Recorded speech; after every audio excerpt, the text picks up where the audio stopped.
Greetings, good people. All right, let's get into this Ebony K. Williams and Bethenny Frankel story.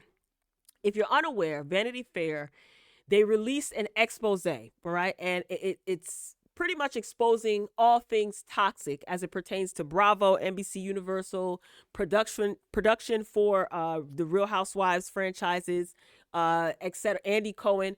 It's pretty much talking about how the environment is toxic. There's a lot of alcohol, it's abusive, etc. Right now, you guys know that Nene Leaks mentioned this very same thing many moons ago, all right? Not that many moons ago, but everybody thought that she was complaining.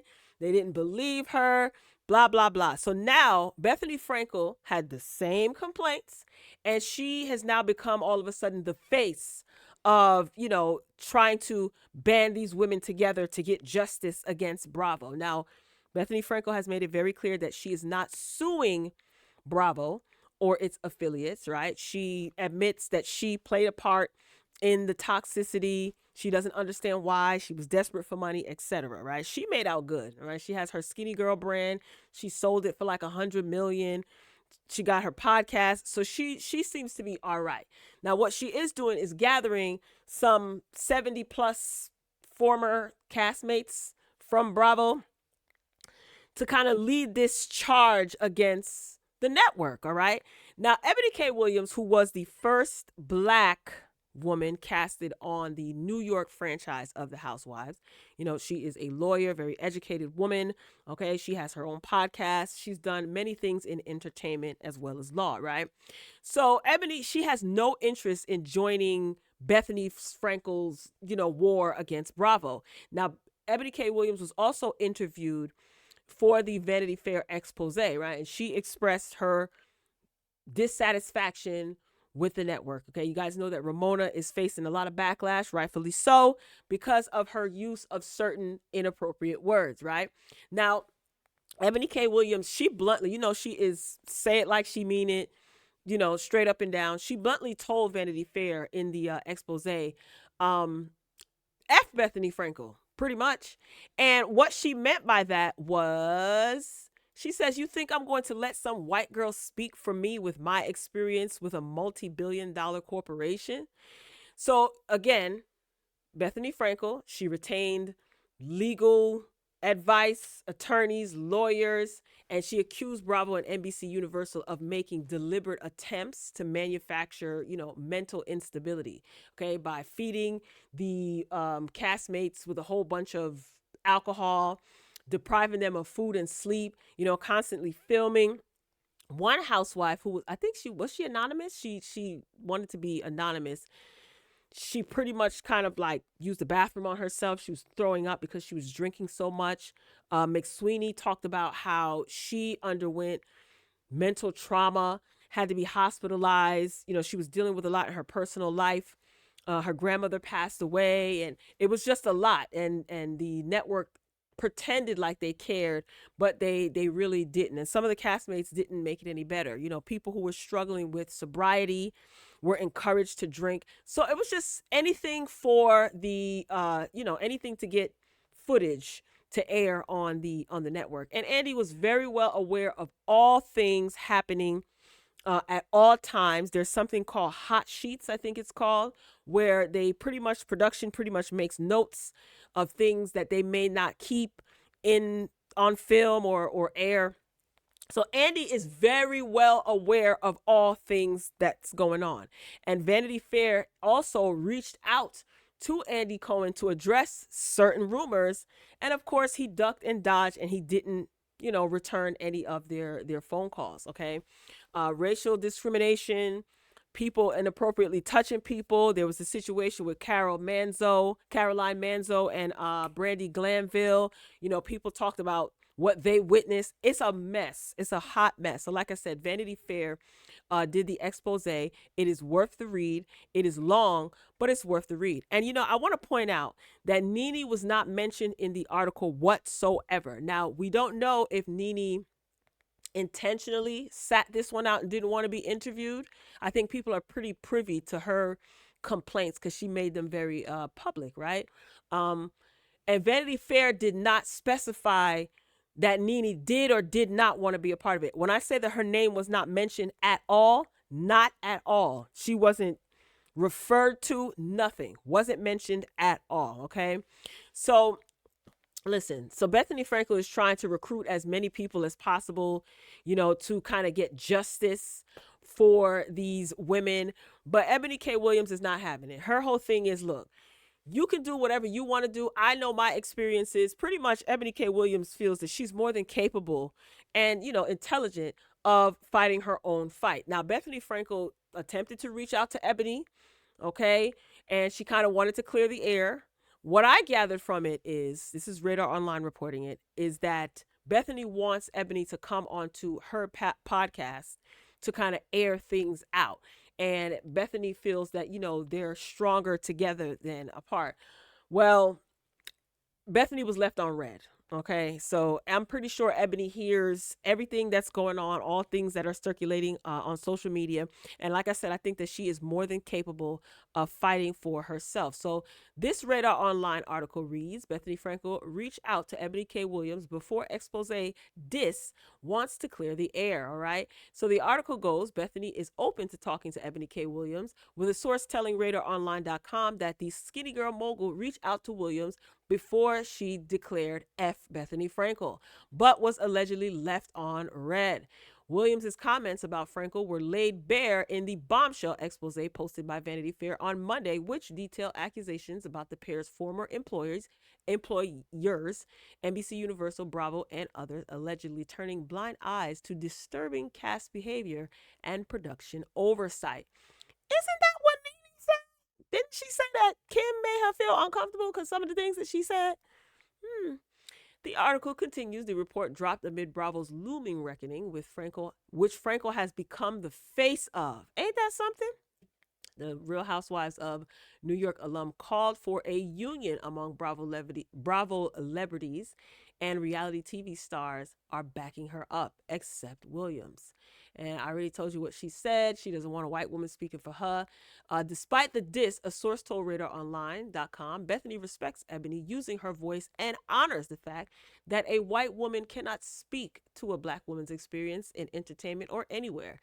That said, a better choice of words could have been used, as what Bethenny is doing will help all women in this space. Bethenny welcomes Ebony to her podcast to use her voice and share her experiences in greater detail. No, she already shared her experiences in the Vanity Fair expose, which Bethenny Frankel goes on to say that she wasn't even aware that Ebony had interviewed with Vanity Fair. Good. You don't need to know. All right. And I'm pretty sure Ebony K. Williams made that, set it up that way. Whatever. Good job, Vanity Fair. Anywho, why don't you ask Ebony to invite you on her podcast? Why does everybody have to come to your podcast, Bethenny? And how did Bethenny Frankel become the face of this situation with Bravo when Nene Leaks said this a long time ago? Let me tell you something. What's really messed up? What was really messed up to see? The fact that there were like Candy and Portia and all of them, and Kenya, and who else? Sheree wasn't on the that Cynthia. When Nene Leaks made these accusations, we have to call them accusations. I believe her, but we have to call them accusations. When Nene Leaks made these accusations against Bravo, right?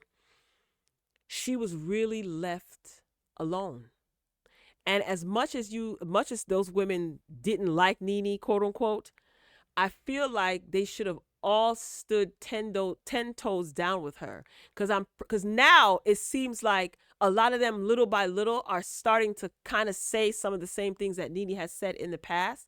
And it also seems that now that Bethenny Frankel has become the quote unquote face of this protest, so to speak, it seems like those women are more inclined to kind of join forces with Bethenny for the look of it. And I don't feel sorry for the women who stayed on after Nene, declared that she was being mistreated and what goes on behind the scenes. I don't feel sorry for them now because now they're disposable. But anyway, what was also insulting is right after that, the situation with Mr. Floyd, you guys know what I'm talking about. Candy and Portia, I think it was, they were the ones that hosted some sort of informative, social justice type of show. And I thought that Candy looked stupid doing that. I did. I'm sorry. I did. I thought that she looked stupid. I thought it was extremely performative and it was disingenuous. What would have been more authentic to me, this is just my opinion, is if they would have investigated the claims that Nene made. I don't think they would need to do any investigation because I'm pretty sure they saw exactly what she saw. All right. And I think that they would have just, I wish that they would have just said, we support Nene. They didn't have to go into any details if they wanted to. I'm pretty sure their jobs were protected, right? But I wish they would have shown more support for Nene on a professional level because I guarantee they have had the same experience, if not similar experiences as Nene. So I say all that to say it's interesting how everything that Nene damn near said, here we are years later, is coming to pass, but it's a different face that's saying it. Doesn't make it any less true, doesn't make it any less false. These are all still allegations. And now people are paying attention. When Nene said it, Nene was just being a big mouth and Nene was just mad because she couldn't get what she want. And it's so insulting. And this is why I don't understand why Nene is linking up with Bethenny Frankel to do this limited series podcast. I don't think it's a good idea. I think Nene needs to continue to do things on her own. I have said that when I gave my commentary on Nene and Bethenny Frankel. I shared the same opinion. So if you haven't seen that, make sure you check it out. But we will see what will become of this. It seems like a lot is going on over at Bravo. As Nene said, you never win when you play dirty. And Andy Cohen is not saying anything. He's absolutely positively not saying anything. I encourage you guys to read the Vanity Fair expose. All right. This is definitely worth the read if you're interested in the the reality TV stuff and all that goes on. Here it is right here. And look who's the face of it, Miss Bethenny Frankel. So she's spearheading this social justice campaign, all right? Listen, I'm not mad at her. However, I just feel like, why is it being taken seriously now? When Nene said things, it wasn't taken seriously. And that really, really sucks. If I was Nene, I wouldn't do any interviews about it. I don't think she should even do anything with Bethenny Frankel and talk about it. Let them figure it out. As far as Ebony K. Williams, yeah, she could have been nicer instead of saying harshly F Bethenny. I don't think she meant it F Bethenny personally. I don't think. She hasn't given any statements at the time of this recording. But I understand her frustration. Like, I don't need a white woman speaking for me. I'm more than capable of speaking for myself. And when Ebony Williams expressed her frustrations with what was going on set with the cast, she was kind of brushed off and deemed an aggressive woman or an angry black woman. And so now for her to join forces with Bethenny and have Bethenny speak for her, how would that make her look? Nah, y'all wanted to call me aggressive, strong, angry black woman. I'm going to stay being that angry black woman. I don't need anybody to speak for me.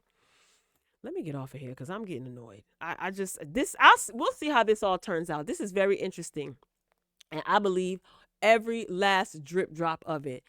Andy Cohen, child. Oh, before I go, also Ebony K. Williams, she tried to develop a show that kind of showcased her leaving. She wanted to kind of do her own show that showcased her leaving Housewives of New York after one season. And she admitted, like, they're really a beast. They're promotional beasts, like Bravo, NBCUniversal. They're a big entity. And she said her decision was hard to try and continue the partnership. It was very, very hard because they are definitely a wide brand and they got a lot of reach. So I guess, could that be why Nene is blackballed, they say? I don't know. Anyway, if you're keeping up with this, drop down in the comments and share your thoughts.